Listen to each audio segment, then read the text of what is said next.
J'ai carrément été jusqu'à donner le devoir à mon audience d'aller regarder ça pour qu'on puisse en discuter ensemble parce que des fois je vous prends comme si vous étiez mon gars. Je montais mes meubles jusqu'à 3 heures du matin, je vous jure que c'est vrai.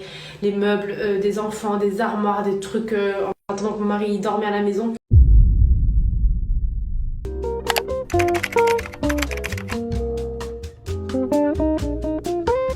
Alors j'espère que vous allez bien, ça ne va pas, ça va aller. Alors bienvenue dans un nouvel épisode d'En roue libre. Donc aujourd'hui on va parler de ce fameux film sur Netflix qui s'appelle Tout lâcher. Donc si vous l'avez regardé, les gars, restez connectés. Vraiment, j'ai trop de choses à dire. J'ai besoin de parler avec vous. J'ai besoin que vous me donniez aussi votre version. Pour ceux qui n'ont pas regardé le film, restez quand même. Je pense que ça devrait quand même vous intéresser. Moi, j'ai juste envie de personnes, de femmes honnêtes ici. Est-ce qu'on peut discuter ensemble? C'est vraiment un sujet qui me passionne, mais vraiment, je peux mettre tout mon cœur là-dedans à devoir échanger avec des femmes sur ce sujet-là. Parce que comme je vous l'ai dit, je vois à quel point ça peut faire ou détruire la vie de nombreuses femmes et surtout leur santé mentale. Ça doit pas être un sujet tabou. Après, c'est pas avec tout le monde que tu vas discuter parce que dans ce milieu, donc quand je dis le milieu, c'est vraiment dans cette galaxie, il y a des femmes sorcières, il y a des femmes Mami Wata. C'est pas avec tout le monde que tu vas discuter de ton foyer. Mais ce que je veux dire, c'est que ayez ce truc où vous pouvez parler à certaines femmes de votre entourage pour pouvoir échanger. Peut-être que la femme d'en face vit pareil, mais toi, tu as l'impression que le foyer de la femme d'en face, il est parfait. Donc, du coup, tu n'oses pas ouvrir une conversation sur certaines choses. Anyways, parlons. Donc la première chose que je vois, c'est un monsieur qui est psychologue, qui reçoit un couple, voilà, et qui est là en train de les conseiller.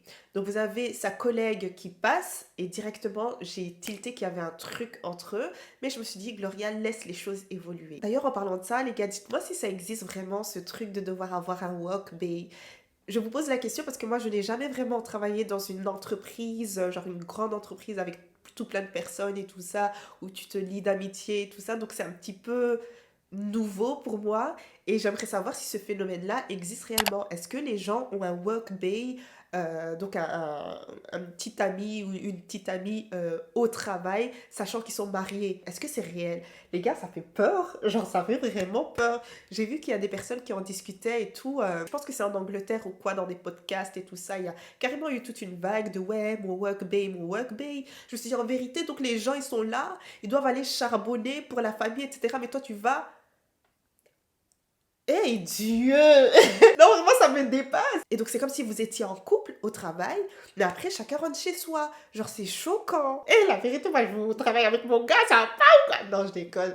Franchement, si vous êtes dans cette optique-là, et ça commence maintenant les réunions, hein, les réunions des femmes, venez! Franchement, si vous êtes dans cette optique-là de devoir vous dire, ok, je dois surveiller mon gars, même au travail, etc., et déjà là, c'est toxique, tu vois. Déjà là, il y a quelque chose qui ne va pas. Oui, votre gars, il sera dans un environnement où il y aura des collègues avec qui il va tisser des liens, ils vont probablement rigoler tous les jours et ils vont se lier d'amitié comme je vous ai dit. Et ouais, il y a probablement de jolies femmes là-bas, etc. Donc c'est une réalité qu'il faut accepter. En plus, ils vont passer genre des 8 heures, 9 heures avec ces personnes-là. T'es avec le bon gars si tu sais que même si tu le mets au milieu de 50 meufs, bon, après, faut pas tenter des choses comme ça. Je pars aussi de ce principe-là. Peu importe, belle comme je ne sais quoi, même plus belle que moi, parce qu'il y aura toujours plus belle que toi, je suis sereine en fait. C'est ce genre de couple qu'on vise. Oui, les personnes qui sont toujours là à vouloir tenir leur gars, là, je ne comprends pas. C'est quel genre de stress que vous avez mis sur votre dos que vous devez porter comme ça dans la vie? Non, tu dois soit aller faire une thérapie, soit aller vous deux en thérapie et pouvoir en discuter, faire un certain travail ou quoi que ce soit, mais ce n'est pas normal. Et que ce soit à son milieu de travail, à une soirée, peu importe, on ne tient pas son homme, ok? Un homme ne peut pas être tenu. De toute façon, ça ne fonctionne pas, ça empire les choses. Après, tu peux te poser des questions, c'est humain, tu vois. À base, toi, tu rigoles un peu trop fort. Et quelle blague il a dit que ça fait rire comme ça? Tu regardes ton homme, tu dis, toi, t'as l'air un peu trop heureux, hein. Ah oui, bien sûr, surtout s'il est en présence d'une femme qui est peut-être son style de meuf aussi, tu vois. Faut pas commencer à agir comme si, à partir du moment où t'es avec quelqu'un, où il est marié, etc., il a plus Dieu. Maman, reste debout, tu vois. Stand up! Stand up! Stand up! Toi-même, t'as ce truc en tête de constater la présence de la personne. Ben, je suis désolée, mais la personne avec qui t'es, il aura aussi ce fameux constat. C'est pas du bois, c'est pas un arbre. Et il faut accepter. Il l'a regardée, il l'a regardée. Moi, je l'ai regardée, je l'ai vue, j'ai vu qu'elle était belle. La seule différence, c'est que ça devient un manque de respect quand la personne, elle entretient le constat. Anyway, moi, ma seule question était de savoir si ça existait réellement les work bay. Donc, si vous en avez... Ah non, je pense pas que vous allez dire ça. Work bay, c'est vraiment si vous êtes déjà dans une relation, voire marié et tout ça, mais qu'à votre milieu de travail, ben, vous avez cette personne-là avec qui il y a une connexion, mais de ouf, au point où vous vous demandez si vous aviez fait votre vie ensemble, ça aurait pas été quelque chose. Moi, à ce moment-là, quand j'ai vu le psychologue, en fait, avoir ce regard-là avec cette femme, donc sa collègue. J'ai l'impression que beaucoup d'hommes, souvent des hommes, après ça peut être des femmes aussi, hein, tombent dans ces deux panneaux, la nouveauté et la fuite. C'est nouveau, c'est ça qui leur plaise en fait. À la maison, ils ont une personne en fait qu'ils connaissent depuis très longtemps. Fuite. Donc ça veut dire qu'ils se disent dans leur tête, ah, avec elle j'aurai peut-être une nouvelle vie. Elle me fait me sentir vivant, elle me fait me sentir jeune, elle me fait me sentir, tu vois, et c'est la fuite. Pourquoi? Parce que tu te dis que, et tu réalises que chez toi à la maison, c'est le chaos. T'as des enfants qui courent partout, et puis c'est comme ci, c'est comme ça, et tu vois, t'es fatigué, et puis peut-être qu'il y a la routine qui rentre là-dedans et tout ça. Et donc t'as juste envie de fuir de ta réalité, ce qui fait que tu vas trouver l'autre personne intéressante. Attention, hein, je n'ai pas envie de dicter, je suis pas là pour dicter, je suis pas là pour dire que je suis pro-experte, ni quoi que ce soit, rien du tout, faire la morale aux gens, rien du tout. Il s'agit juste d'avoir une conversation ici. Si la personne tombe dans ce piège-là, de nouveauté et de fuite, ben, à un moment, ça sera très sucré, mais à un autre, ils vont se dire, en fait, qu'est-ce que je suis en train de faire? Disons que voilà, la personne a décidé de divorcer, de laisser sa famille derrière et de faire toute une nouvelle vie avec quelqu'un d'autre. Ce qui peut se passer, c'est que tout ce qu'il avait avec cette première femme, donc là, le chaos de la maison, plus d'intimité, ça peut se recréer avec la nouvelle personne. Et qu'est-ce qui va se passer? Il va trouver encore cette nouvelle personne et ce sera la même chose et il y aura aussi ce truc de fuite et tout ça, c'est sans fin. Quand ce gars marié qui voit la femme passer là, combien de fois on n'a pas vu ce scénario-là? Combien de fois? Ayant observé autour d'eux et en ayant vu la suite des choses, continuez à tomber dans ce même piège. Si votre relation était tellement toxique qu'il n'y avait rien à faire, vous avez tout essayé, etc., vous passez à une autre relation, ok, ça peut te coûter tout ce que tu as à la maison et qui a plus de valeur, avec qui tu as vraiment pris le temps de fonder quelque chose. C'est juste que peut-être qu'il y a un souci, un chaos à la maison, ben, les choses doivent être réglées. Mais la fuite n'est pas la solution. Donc moi, c'est vraiment tout ça que j'ai eu en tête après même pas 2 minutes de film. Imaginez la tête de mon gars, comment elle était. Imaginez même sa tête. Il avait la crève, littéralement. Le gars est malade comme pas possible.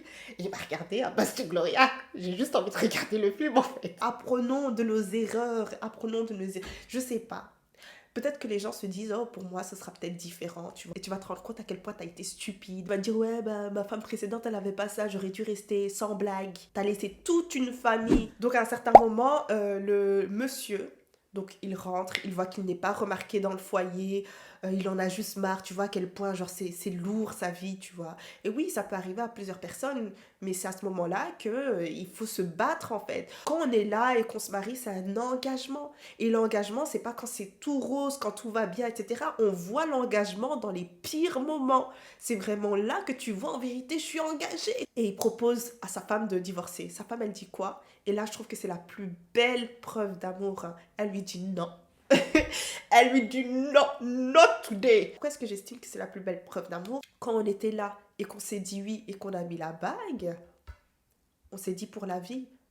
On s'est dit dans la pauvreté, comme dans la richesse, dans la maladie, comme dans, tu vois, dans la santé. C'est tout ça là. C'est pour ça qu'on a échangé les vœux. Et j'ai l'impression que ça s'est un petit peu effrité, ces promesses qu'on se fait. Comme je vous l'ai dit, c'est pas dans le cas où, je sais pas moi, si vous restez ensemble, vos vies sont en danger, il faut absolument que vous vous séparez parce que la toxicité, elle a atteint un niveau. À ce moment-là, c'est pas pareil. Moi, je vous parle d'un moment où ce sera compliqué, où ce sera pas rose. Et donc, c'est pour ça que moi, personnellement, j'ai vu ce qu'elle a dit comme une belle preuve d'amour. La vie, c'est ça. Il y aura des hauts, il y aura des bas. Il y aura des moments où tu vas te dire en vérité, purée, si j'avais quitté cette relation-là, genre, qu'est-ce que j'aurais fait? Regarde là, je suis en train de vivre le meilleur moment de ma vie, tu vois. Et c'est ça, les hauts et les bas. C'est de ça dont on parle. Bon, après, tout le monde a une importance différente qu'il attribue au mariage, tu vois. Mais personnellement, moi, je prends ça très, très au sérieux. très au sérieux. Donc c'est pas avec n'importe qui que tu t'engages, c'est pas pour la beauté uniquement que tu t'engages, c'est pas pour les sous et tout ça, ça va passer. La vieillesse, quand les trucs vont s'effriter, quand il y aura moins de fonds, quand il y aura plus de fonds, quand il y aura... Tu vois, tout ça là, c'est ça. On sera dedans. C'est-à-dire qu'on va se suivre jusqu'à la gare. Bon, la gare, c'est une expression aussi, hein. Ça veut en gros dire jusqu'au terminus, quoi. Je ne tiens pas ce message qui est de devoir crever dans son couple. Il faut que je le dise. Je dénonce d'ailleurs ça. Je suis la première, et vous pouvez le regarder dans chacune de mes vidéos, je suis la première à dire que quand il faut partir, il faut partir. C'est deux personnes, deux adultes qui doivent vouloir sauver en fait ce qu'il y a à sauver et se regarder et aller choper la thérapie qu'il faut choper, mais pas si je dois mourir dedans. Ça, c'est bon. Il y a mariage, tu vois. La manière dont j'ai crié quand il a proposé le divorce, parce que je voyais déjà encore une fois la suite, comment les choses allaient se dérouler. Donc toi, tu as l'audace d'aller tromper et après tu demandes encore le divorce. Toi, tu me laisses même pas te cramer, tu me laisses même pas voir les infos que oui, tu vas me tromper, c'est toi qui demandes divorce. T'es malade. C'est la maladie. Quand l'homme lui propose le divorce, elle dit non et elle dit on va faire ce voyage-là et après on verra. Mais en tout cas, on va faire ce voyage ensemble. La manière dont j'ai crié quand il a proposé le divorce, parce que je voyais déjà encore une fois la suite, comment les choses allaient se dérouler. Donc toi, tu as l'audace d'aller tromper et après tu demandes encore le divorce. Toi, tu me laisses même pas te cramer, tu me laisses même pas voir les infos que oui, tu vas me tromper, c'est toi qui demandes divorce. T'es malade. C'est la maladie. C'est-à-dire que si tu voulais me tromper, tu me quittes et après tu fais ce que tu as à faire. Tu vois ce que je veux dire? Ça, je peux pas te retenir. Je ne peux pas te retenir. Moi, pour moi, c'est le minimum de respect que tu peux avoir pour la personne. Ce type de communication honnête nous permet aussi d'aller voir s'il y a moyen de faire de la thérapie, etc., sans pour autant blesser l'autre, tu vois. Parce que là, la promesse, elle est brisée. Donc, est-ce que ça en vaut la peine même? Ça fait mal, il y a des personnes qui vont pouvoir passer au-dessus, mais d'autres, non. Donc, moi, j'estime qu'il y a un certain respect à partir du moment où tu te retiens de faire ce que tu penses à faire. Et tu viens me quitter. Pas par SMS, hein. Tu me regardes droit dans les yeux, droit dans mon iris, et tu viens me dire en vérité la promesse que j'avais faite. Le fait que moi-même, je suis venue... Non, il faut rétablir les trucs. Moi-même, je suis venue te demander, je suis venue te chercher chez tes parents. Je t'ai demandé en mariage, mais là, j'assume pas. Là, c'est différent. Là, on peut discuter. Je te respecte suffisamment pour ne pas te briser de cette manière-là, tu vois. C'est un autre type de respect. Combien auront les couilles de faire ça? Non, ils veulent seulement d'abord goûter au sucre. Va goûter au sucre. Et attention, tu veux fuir ta réalité, le chaos à la maison, etc. C'est pour ça que tu vas ailleurs. Papa, prends les enfants avec. Non, laisse-moi me brosser un peu. Tu prends les enfants. Ça fait mal de devoir dire ça en tant que femme parce que, en fait, on a tellement attribué ce rôle à la femme. Tu ne peux pas partir et laisser tes enfants derrière toi. C'est un sujet tabou, c'est un truc de ouf, tu vois. Non, si on se sépare, c'est la femme qui doit avoir la garde majoritaire. Oui, on n'a pas les mêmes attributs. Oui, c'est plus facile pour une femme d'avoir ce côté maternel, etc., etc. Mais au final, on était deux. C'est juste que moi, j'ai porté. Ces enfants, c'est moitié ADN, moitié ADN. Il n'y a pas, 20% et toi. Non. Donc, papa, si c'est comment dire ça, si c'est la paix que tu veux, tu vas avoir la paix, mais tu prends aussi tes gosses avec. Il faut inverser les rôles et on verra si ce sera aussi simple. On verra bien. On verra bien. Et que tu voyais à quel point la femme était quand même désagréable à crier, aller là. Oui, mais pourquoi est-ce qu'elle est dans cet état-là? Pourquoi est-ce qu'elle est négligée, etc. Pourquoi? Tout le temps fâchée. Tu vois, pourquoi? C'est parce que tu as épuisé la femme. Tu lui as donné trop sur son dos. Être là quand il faut jouer avec l'enfant, non. Tu vas allaiter l'enfant avec moi. Hey, tu vas allaiter avec. Moi, je tiens un sein, toi, tu tiens l'autre. Tu seras debout, papa. On va tous les deux allaiter. Oh, je déconne. Je sais qu'à ce niveau-là, c'est vraiment l'organisation de chacun et tout ça. Et comme je l'ai dit, c'est impossible de faire 50-50 à parts égales. Non, chacun aura son petit rôle et tout ça. Mais ce que je veux dire, c'est que les deux doivent pouvoir être impliqués. C'est que moi, je dois pouvoir rentrer dans ta catégorie sans souci. Et toi, pareil. C'est pas, oh, tu vas aller déposer l'enfant, tu sais même pas le groupe sanguin, tu sais même pas c'est... Non, tu dois savoir tout ça. Si c'est mon rôle, je peux le faire, je le fais, tu vois. Mais si le jour où je suis pas là, où je ne peux pas, tu n'arrives pas à faire ça, tu m'appelles, je vais t'insulter. Non, je déconne. C'est juste ce que je pense, mais c'est du travail tout ça, tu vois, c'est de la communication, c'est de l'organisation et tout ça, tu vois. C'est pour ça que je dis arrêtons de parler avec tabou. Des fois, quand je vois certaines femmes se négliger et tout ça, je me dis mais quel fardeau on a déposé sur votre dos. Il y a beaucoup de personnes avec ce film-là qui ont commencé à dire... Attends, qu'est-ce qu'ils ont dit les gens? Oui, non, la femme doit pouvoir lâcher prise, lâcher prise. Vous pensez que c'est pourquoi?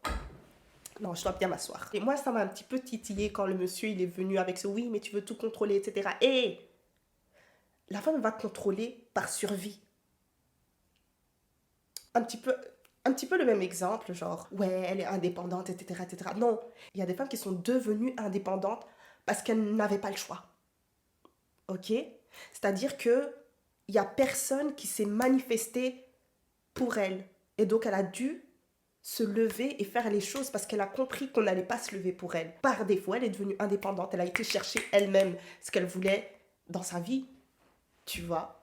Et est-ce une qualité? Oui. Est-ce un défaut aussi? Oui. Parce que quand on va te catégoriser peut-être de femme indépendante, ben on va se dire en vérité, c'est une femme indépendante force. Hein. Je suis une femme forte mais soft aussi. Indépendante, mais j'ai besoin de quelqu'un aussi. Cœur de fer, mais un cœur mou, comme du biscuit aussi, tu vois. Il s'agit d'arrêter de penser que toute femme est capable de tout faire. Oui, ce qui est le cas. Mais là, quand on dit qu'on veut rentrer dans une relation, moi personnellement, ce que j'attends de ça, c'est qu'on puisse avancer en partenariat. Chacun aura son rôle. Mais ce que je veux dire par ego, c'est que je suis capable et tu es capable aussi.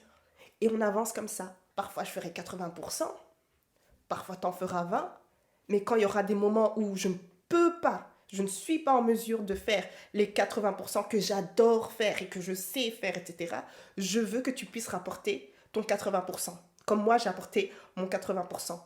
Donc, on a nos rôles, on a notre catégorie. Et le problème, comme je l'ai dit, avec le fait de devoir dire « Oh ouais, mais tu contrôles trop, etc. » Oui, mais si toi, tu ne t'imposes pas, si toi, tu ne prends pas, toi, regarde-moi droit dans les yeux et estime ma valeur. Si tu estimes que, j'invente, hein, c'est un bête exemple, si tu estimes que je mérite qu'on m'ouvre la porte, frère, moi, tu me fais ça, je vais rigoler, tu vois. Chacun son truc. Mais voilà, si tu estimes que je mérite ça, bah fais-le. Il doit pouvoir deviner, etc. Non, non. Tu dois pouvoir montrer aux gens comment est-ce que toi, tu aimes être aimé et valorisé, etc. Après, c'est pas toute ta vie que tu vas montrer ça. Ça prend des fois un petit peu de temps parce que la personne, comme je l'ai dit, c'est une toute autre personne. Peut-être qu'elle n'a pas été éduquée de la manière dont vous vouliez que votre partenaire soit éduqué. Donc, c'est un temps d'adaptation et tout ça. Mais vous aussi, faites l'effort de vous dire, ok, c'est cette personne-là que j'ai choisie, donc c'est avec cette personne-là qu'on va avancer. Il doit y avoir une volonté en face. C'est pas on va forcer aux gens à faire des choses, tu vois. Mais ça va prendre un petit temps. Tu vois. Donc moi, ce que je dis ici, c'est que je sais pas. Je parle beaucoup. Mais comme je l'ai dit, ce sujet-là, c'est vraiment un sujet qui me passionne parce que je remarque à quel point ça détruit beaucoup de femmes. Et donc, pour ne pas me perdre, là, je parlais des enfants. Tu vas aussi prendre les enfants avec. Donc, pourquoi est-ce que je dis prends tes gosses avec toi? C'est pas pour dire que je n'aime pas mes gosses, tu vois. Bon, des gosses que je n'ai pas, c'est juste une explication, hein. Et d'ailleurs, il faut pas le vocaliser de cette manière-là, genre, parce que peut-être que ça va mettre en tête à l'enfant que vous ne voulez pas de lui, tu vois, c'est tout un truc que vous créez dans la tête de votre gosse. Mais ce que je veux dire, c'est que tu vas voir ce que ça fait que de devoir s'occuper d'un enfant à temps plein. Genre, j'entends beaucoup d'hommes qui sont là à se plaindre, ouais, mais oh, c'est juste ça et tu commences déjà à pleurer, juste ça. Toi, fais. Les deux parties doivent avoir le même niveau d'implication et de savoir-faire. Voilà. Ton gosse, en quoi il est faible, en quoi il est fort. Ah, je sais que mon gosse, il est fort en mathématiques, il a eu 10 sur 10 à là. Et tu vois, tu dois être impliqué à ce point-là, à ce niveau-là. C'est pas des choses de femme, c'est pas un truc de rôle, n'importe quoi. Dans la société, on a tendance à tomber dans certaines cases malgré nous. Parce qu'on se dit, en tant que femme, il faut que moi, je sois à cette position-là et en tant qu'homme à cette position. Ok, mais c'est à nous de devoir lutter contre ça et de se dire en vérité, on est tous les deux les parents et on va tous les deux faire à notre sauce ce qui convient à notre foyer. C'est plus effectif et plus intelligent pour nous d'avancer comme ça. Et puis l'homme, ce qu'il fait, il ramène l'argent à la maison et puis fin de l'histoire. Non, en fait. Ça peut être ça, si c'est vous, si c'est votre truc, il n'y a pas de souci. Revenir du travail à 23h, tes enfants ils sont même pas lavés parce que monsieur ne sait pas laver les enfants parce qu'il sait pas cuisiner, etc., etc. Ça veut dire quoi? Tu vas acheter des trucs dégueulasses en face au snack, etc., etc. Je veux bien par moment, oui, je ramène mes gosses manger du fast-food ou quoi que ce soit, tu vois. On va pas faire les gens parfaits ici, hein. Ouais, il n'y a pas de souci. C'est pas ce que je dis, mais ce que je dis, c'est que tu ne sais absolument pas cuisiner. Tu sais rien faire, le frigo est rempli, hein, mais tu veux pas cuisiner parce que tu sais pas cuisiner. Papa, même si c'est pâte au ketchup, fais pâte au ketchup. Pour l'instant, on n'a pas dit pâte au ketchup jusqu'à leurs 18 ans. En attendant d'apprendre plusieurs choses, plusieurs recettes et tout ça, mais sois impliqué. Impliqué parce que je vous jure, les enfants, c'est des choses qu'ils voient. Vous pensez que l'enfant est trop petit, il connaît pas, etc. Même à un certain moment, le garçon, ils sont dans le lit, je pense, avec sa mère, et dit, maman, est-ce que t'es triste, tu vois? Franchement, ça m'a déchiré parce que les enfants, ils sentent, même si tu vas lui dire non, mais dans son cœur, lui-même, il sait les expressions et l'aura et l'humeur et tout ça, ce sont des choses qu'on sent en tant que gosse. Il y a un certain moment où il y a, je pense, l'homme qui oublie la nourriture du garçon, un truc dans le genre. Ça énerve la femme, pourquoi? Parce qu'en fait, il y a encore cette charge mentale de devoir se dire, genre même ça, je dois pouvoir te communiquer pour que tu puisses réaliser que ton enfant, ton propre gosse doit manger et il a une allergie. Même ça, je dois te communiquer. Non, en fait. Toi aussi, tu dois pouvoir avoir ce sens d'être au taquet en fait. Surtout si tu as un enfant avec certains besoins spécifiques, ça peut être, je sais pas moi, ton enfant peut être autiste ou avoir une maladie spécifique ou quoi, mais même un enfant tout simple sans tout ça, hein, tu dois pouvoir te dire, ok, de quoi est-ce qu'il aura besoin durant la journée? Est-ce que je dois pas prendre un pantalon de rechange? Après nous, c'est plus naturel en tant que femme d'avoir ces côtés-là, parce que comme je l'ai dit, on nous a appris certaines choses en grandissant, des choses qui sont comme innés, mais qui ne sont pas innés, hein, qui sont comme innés. Et donc, il faut pouvoir avoir la patience et la compréhension, mais ça ne veut pas pour autant dire que vous devez laisser la personne se reposer sur ses lauriers. On doit pouvoir donner de notre maximum. Et désolée, je parle un petit peu du nez parce que mon nez est bouché. Donc moi, ce moment-là, ça m'a un petit peu énervée. Moi, j'ai compris le point de vue de l'homme, parce que c'est vrai que la femme était assez envahissante. J'ai compris son point de vue. C'est pas que j'invalide ses sentiments, mais est-ce que t'as pu lui montrer, t'as pu lui prouver que t'avais la capacité de faire ces choses-là. Donc il est obligé de mettre le costume de sa fille dans sa valise. Moi, ça m'a énervé. Pourquoi? Parce que je me dis, ok, la femme était là en train de penser à tout, absolument tout. Et t'avais littéralement un seul truc. Donc la raison pour laquelle on part en vacances, donc pour le théâtre, le spectacle de la fille, t'as oublié le costume de la fille. C'est pour ça qu'on part même. Mais donc même ça, je dois pouvoir te le rappeler. C'est trop. Pouvoir se dire qu'on veut un enfant, ça implique certains trucs que tu vas devoir activer chez toi. Surtout que si tu as ton premier gosse, toi tu sais pas comment ça sera d'avoir un premier gosse. Ton mari en face non plus. Il va falloir apprendre, mais on veut apprendre ensemble et avancer ensemble. C'est pas il y en a un qui va tout prendre et l'autre finalement elle fait ça très bien. Donc dans la vidéo de Lohan, donc la fameuse blogueuse, elle disait que il faut absolument les femmes, que vous puissiez faire celles qui ne savent pas faire et faire les victimes limite.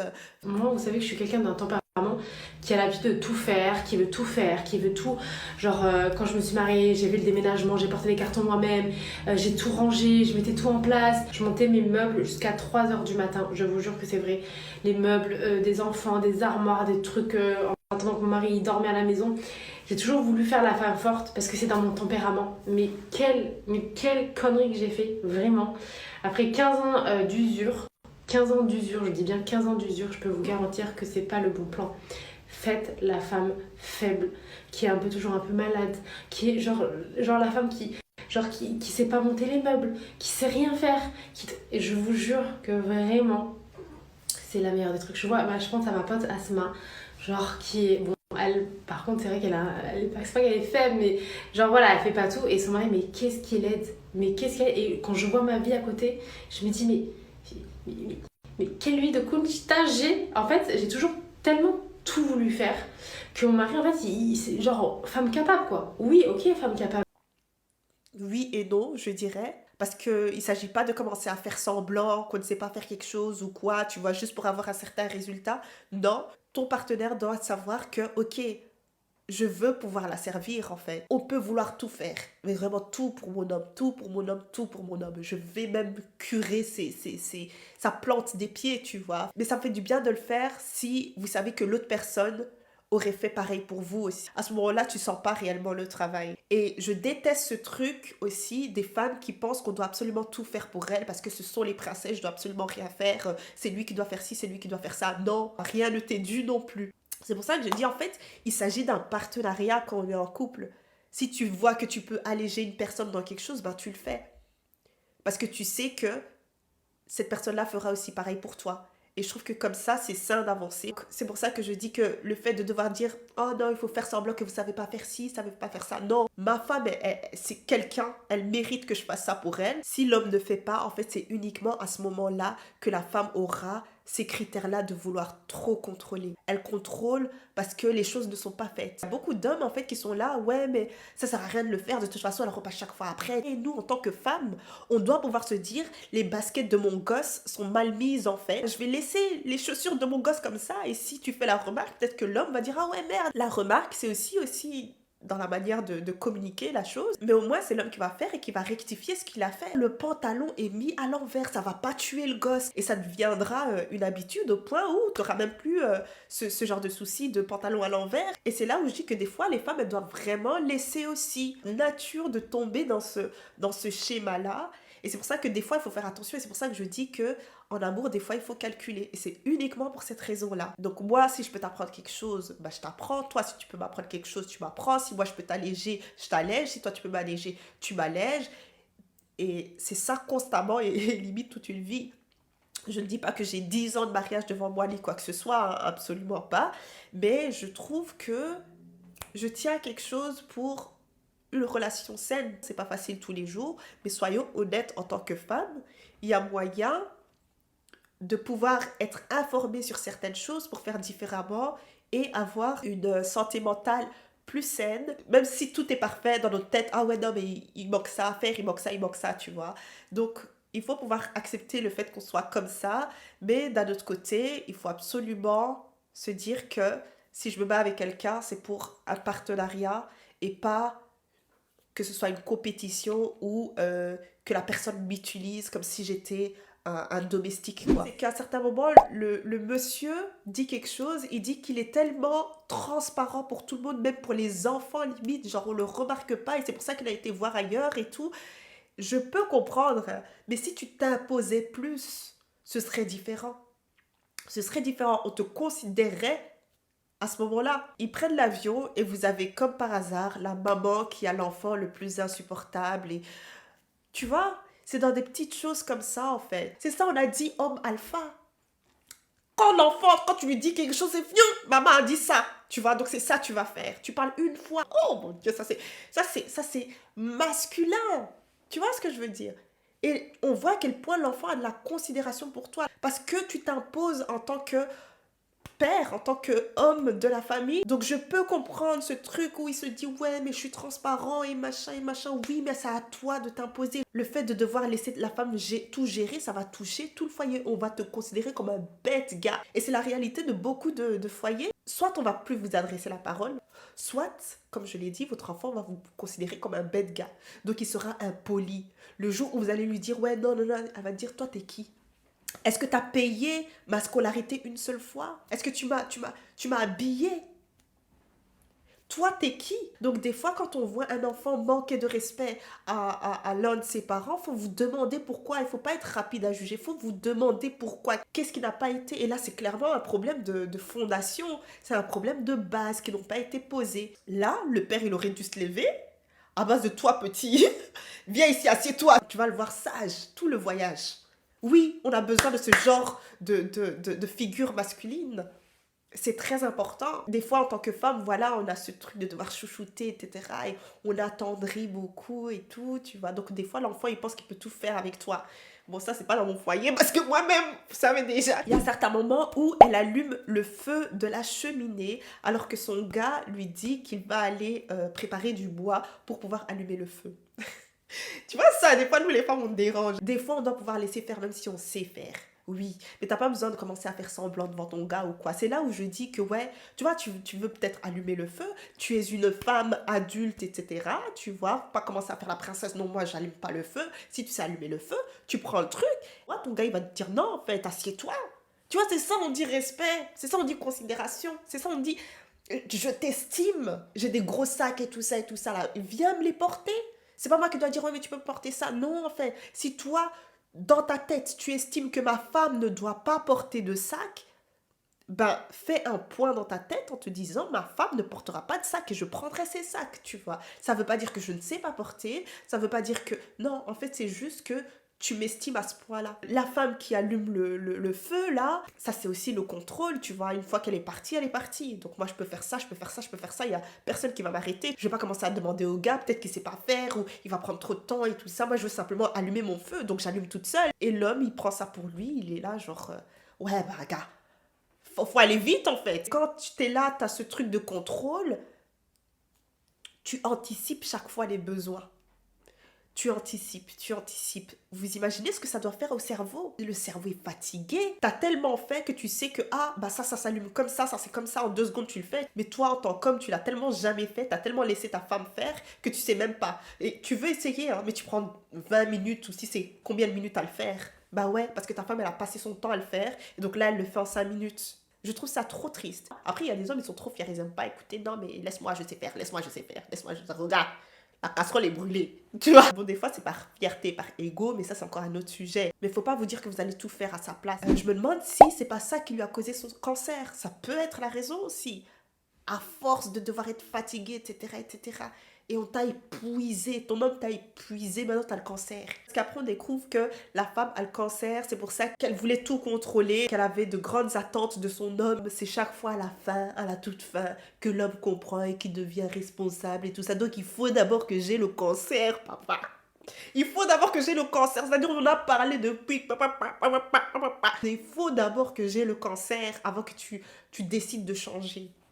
C'est trop grave. Donc vous voyez quand la femme elle meurt, parce que voilà, on comprend qu'elle meurt en fait, parce qu'ils partent, ils refont ce fameux voyage pour le spectacle de la fille. Apparemment, je pense que ça doit être chaque année. Et donc on comprend que la femme est décédée parce que vous avez tout le monde qui part sauf la femme.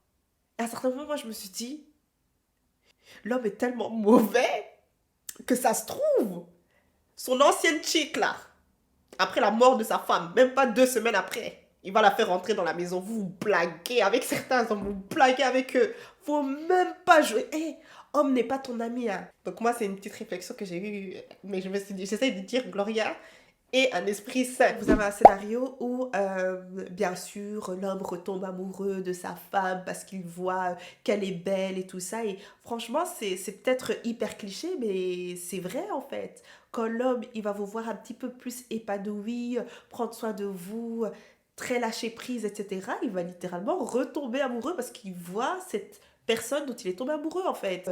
Je pense qu'à ce moment-là, elle refuse ses avances de recoller, on va dire, les morceaux avec lui. Bon, ils ont recollé les morceaux, hein, mais elle savait que ça serait pas pour longtemps. Et elle part en paix, je pense, parce qu'elle comprend que ah, en fait, mon homme maîtrise maintenant. Et c'est tout ce qu'elle voulait. C'est trop triste, vraiment, c'est trop triste ce moment-là. Les gars, ça fait du bien de pouvoir vraiment faire une vidéo comme ça. Mais j'espère que vous êtes arrivés jusqu'à ce point de la vidéo. Si c'est le cas, mettez la bouche qui pédale. Mettez la bouche qui pédale en commentaire, ok? Je l'ai dit, personne n'est parfait. On essaye tous de faire cette vie-là et de comprendre le système de cette vie et d'avancer et tout ça. Mais et de ne pas regarder le couple d'à côté. Toutes les personnes qui sont là à dire ouais mais les hommes princesses et moi j'ai pas été éduquée, ça. Faut boucher tout ça. Parce que ce sont souvent des personnes qui ne sont pas en couple. Il y a des choses que vous allez devoir apprendre, il y a des choses où vous allez devoir mettre de l'eau dans votre vin, il y a des choses où vous allez devoir accepter, il y a des choses où vous allez devoir lâcher prise. Soyons honnêtes ici. Et c'est pas tu souffres jusqu'à tu vas mourir. Moi j'ai pas dit ça. Donc ça sert à rien de devoir se comparer à telle ou telle personne, tel ou tel couple, hein, lui, il ouvre la porte de sa femme et lui, il fait ci, il fait ça. Oui, mais ton gars aussi, il fait certaines choses. Ouvre les yeux. Sauf si ça, c'est indispensable pour toi, ben pourquoi t'as pas regardé ça au début? Pourquoi t'as pas regardé ça au début? Des hommes qui ouvrent la porte. Il y a des choses beaucoup plus importantes. Il y a des choses même qui vont peut-être être hyper importantes, mais avec le temps, c'est même plus ça qui est important. Tu vois, tu regardes autre chose. C'est comme ça aussi. Et Les gens sont juste fake des fois. Ouais, non, moi, mon gars, il est comme ça, moi, voilà. Et après, le lendemain matin, tété. Tu vois, en top tweet. Après, la femme, elle vient, ouais, en plus, j'ai souffert pendant 15 ans. Et ah, c'est pas ce que tu nous disais. C'est pas ce que tu nous disais. Après, comme je l'ai dit, c'est pas ici que tu vas venir étaler vos linges sales et étaler, tu vois. Non, non, non. Va faire ça en thérapie, maman. Vous avez des psychologues et tout ça pour ça. Il y a beaucoup de femmes qui vivent des choses, hein, mais dans le silence. Et elle avance comme si tout était parfait, parce que chaque femme veut un foyer qui a l'air parfait aussi. Au-delà de vouloir avoir un foyer qui a l'air parfait, il faut, je trouve, quand même vouloir un foyer qui est sain réellement, genre réellement, et pas que sur les réseaux sociaux, genre vraiment, si ça doit être travaillé, si ça doit être, vous devez consulter ou quoi que ce soit, bah faites-le. Toi, t'es toute fanée, t'es laide, t'as laissé ton gars et la vie t'enlaidir, au point où même ma beauté commence à s'effriter.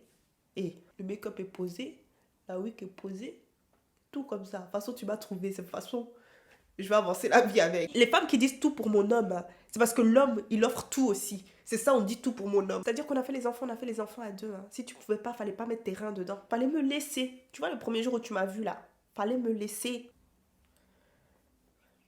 Vous voyez quand je vous dis, je suis fâchée. Je suis fâchée. Comme je vous l'ai dit, il y a trop de choses que j'ai vues. Trop de choses que j'ai vues. Et les célibataires doivent pouvoir arrêter aussi de mettre la bouche dans quelque chose qu'ils ne connaissent pas. Oh, moi j'aurais fait ci, moi j'aurais fait ça, moi j'aurais fait ci. Hey, on veut voir aussi. On attend aussi. En tout cas, c'était une très très bonne, un très bon moment pour moi parce que je voulais tellement m'exprimer là-dessus. Attendez, je vais. Là, vraiment aujourd'hui, c'est contenu vraiment raw, ok? Brut. Donc, avancez avec moi, soyez patient avec moi. Voilà. Voilà, c'est mieux comme ça. Je suis désolée, les gars. Franchement, en plus, j'ai fait une bonne partie de ma vidéo comme ça. Si vous avez regardé le film aussi, dites-moi ce que vous en avez pensé. Dites-moi ce que vous avez pensé aussi de mon point de vue, de différents sujets qu'on a abordés ici, parce qu'on a abordé énormément de sujets. En tout cas, si la mode et la beauté vous intéressent, allez me suivre sur Tiny and Brown. Et récemment encore, j'ai Tiny and Wigs, pour les personnes qui sont intéressées par mes pépés, etc. Parce que j'ai énormément de questions là-dessus. Et à chaque fois, c'est tout un truc. Allez me suivre sur Tiny and Wigs, ok? Et à la prochaine. J'ai pas envie de partir, mais il faut que je parte. Ok, à la prochaine. Bisous. Mouah.